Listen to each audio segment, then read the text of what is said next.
O governador Wanderlei Barbosa permanecia em Brasília na manhã desta quarta para reunião com os governadores e secretários de Fazenda, com o ministro da Fazenda, Fernando Haddad, para discutirem sobre a compensação das perdas da desoneração do ICMS, ou seja, as perdas da redução de alíquota do ICMS dos combustíveis no ano passado. Então, o governador ontem já reivindicava ao ministro da Fazenda que ele quer, como compensação, o abatimento da dívida, na dívida do Estado com a União, ou então na elevação dos repasses do governo federal para o Estado. O governo deve para a União, conforme o balanço publicado em 30 de janeiro, algo em torno de 680 milhões. A dívida já foi maior. Em 2021, ela fechou em 1 bilhão e 60 milhões, e Wanderlei quitou no ano passado 380 milhões. É muito dinheiro. De qualquer forma, o Tocantins, a redução de alíquota do ICMS, dos combustíveis, energia e comunicações de janeiro a julho do ano passado, pode ter provocado nos cofres públicos do governo uma sangria de 400 milhões de reais, ou seja, ele deixou de arrecadar cerca de 400 milhões de reais. Então, esses 400 milhões de reais é que o governo quer que sejam abatidos naquela dívida lá do governo, do Estado com a União. Enquanto o governador está lá em Brasília, ele deve retornar hoje, no Estado as condições não são muito favoráveis do ponto de vista político.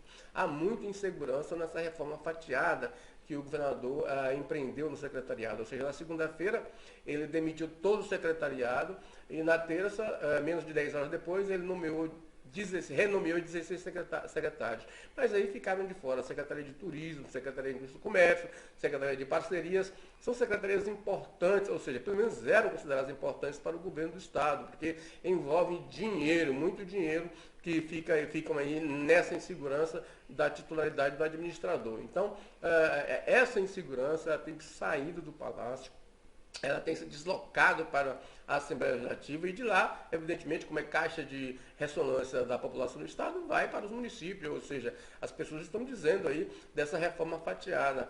Ora, e é uma reforma que o Wanderlei deveria ter empreendido lá no início do seu governo, ou seja, iniciar um governo novo, com um novo secretariado ou com quem ele escolhesse, que é da competência dele, escolher secretário.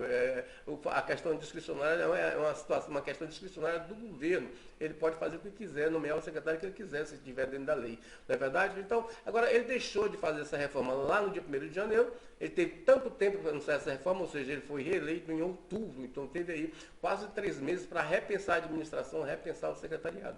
Mas ele não fez isso no começo do ano, e ele foi fazer 40 dias depois, e de forma que está demonstrando falta de planejamento. Isso é muito ruim para o governo e pode escurecer um pouco o bom desempenho do governo, que fechou o ano de 2022 com superávit dentro da lei de responsabilidade fiscal, gastando menos do que arrecada e caminhando a passos largos para conquistar a letra A na capacidade de pagamento. Então, o governo é um dos melhores governos dos últimos anos, mas essa questão, essa insegurança que essa reforma fatiada do secretariado tem expandido no Estado, pode não dar um clima, pode modificar um pouco o clima da relação do governo com os agentes políticos e com a população. Então, é esperar para ver o que o Wanderlei vai fazer durante a semana para definir de vez o secretariado, porque há muita questão em jogo aí, dependendo dessas definições, não é verdade?